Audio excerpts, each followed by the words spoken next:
Yeah, my name is Michael Hogan. I'm the Emeritus Chair of Humanities at the American School, which essentially means I'm retired. But I come here during the week and meet with students who are studying advanced placement courses or working on Sinfanteras. And in the summers, I give an intensive creative writing course to those students as well. I first came to Guadalajara at the invitation of the Director General at that time, and I had been teaching in San Francisco. I was teaching in a program called the San Francisco Education Fund. Mr. Prince, who was then the Director General, found out about that and offered me a job to come to Guadalajara and set up a literary magazine here, and also the Advanced Placement Program, which gives university credit for classes taken in high school at a high level.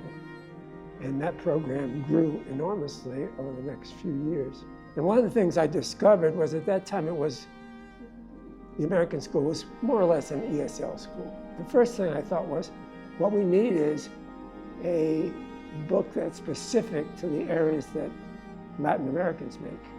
So my wife and I looked at over 1,200 essays and pieces of writing over the course of a year, and we identified the 50 common errors that Latin American students make in English. And now that book is used in schools throughout Latin America, not just at the American School Foundation. So it's really changed the perspective of the school. It's not only now a good school to learn English, but it's a good school competitively in the world market. First was to get the advanced placement program in, and the second was to start a literary magazine.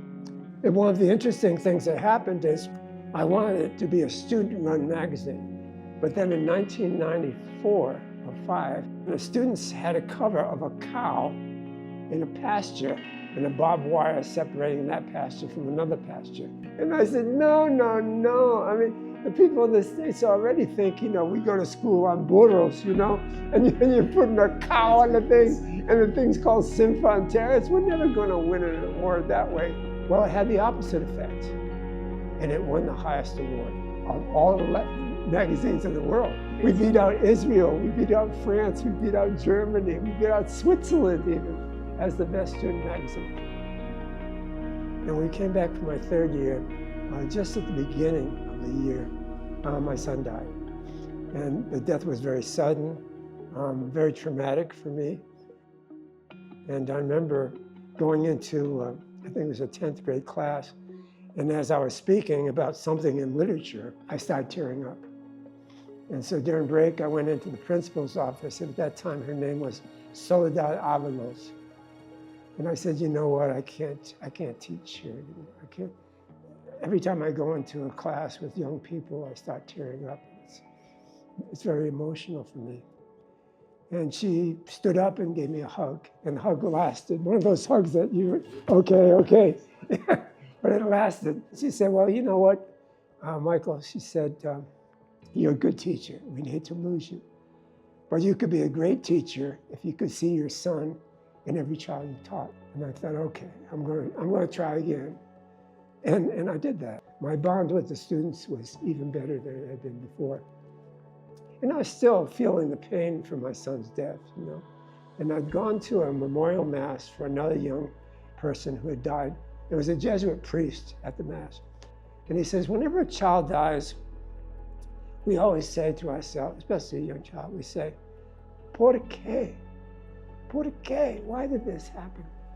And he said, but maybe the better question is ¿Para qué? What can we do with what happened? Well, my son always wanted to be a historian. I thought that was something he wanted to do with his life. And I thought, maybe if I did that, it would somehow fulfill his dream.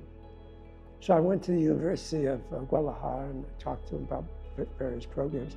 And there were several programs that were going on in which a gringo could be accepted into the doctoral program.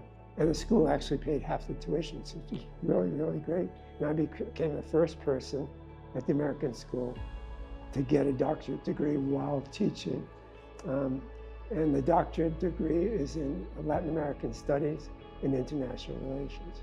That's where we are today. So today, as I say, I help a few students with their colleges, especially those that want to go go abroad, help them get scholarships if that's at all possible. I mentor the AP capstone kids that need a mentor.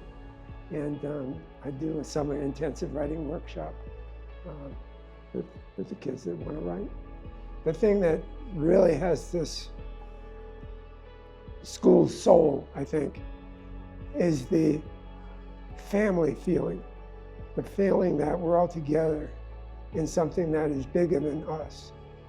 And that if we work together, we can really build a future. And I think there's attention to that. The reason I'm here is to make this a better world and work with these kids to improve upon what their parents have already done.